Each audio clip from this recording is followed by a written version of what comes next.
แล้วกับไฟเด้อไฟไม่หลับบ้านยืนเด้อให้รวยก็จะเป็น โอ้แผ่แน่นๆเด้อสิได้อยู่กันดุนๆ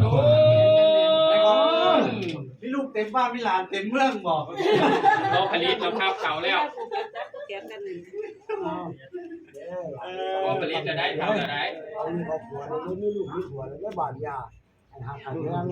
นี่ยังกับใจเย็นๆหัวไปใส่กับโต้น้ำอุปจองเจ้าบ่าวรู้นี่นิสัยดีซ้อนมือนะ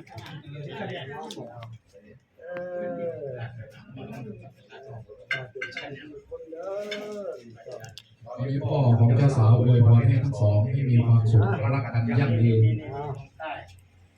ได้ด้วยที่จะได้นะวันนี้เป็นวันดีใครจะขอ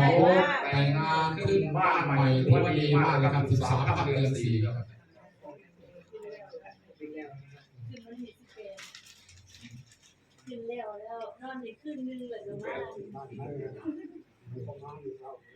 ยกไม่ขึ้นสูงๆครับสิย่ายเสร็จต้องแข่งก่อนทำมันแข่งกันเด้อ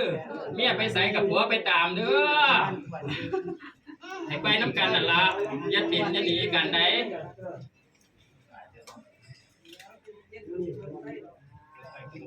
ก็ให้อยู่เย็นเป็นสุขเด้อเย็นลูกเย็นส้มเย็นเหมือนน้ำทำอะไรก็ไหลลื่นอย่าให้มีอุปสรรคเหมือนน้ำนี่แหละขอบคุณครับ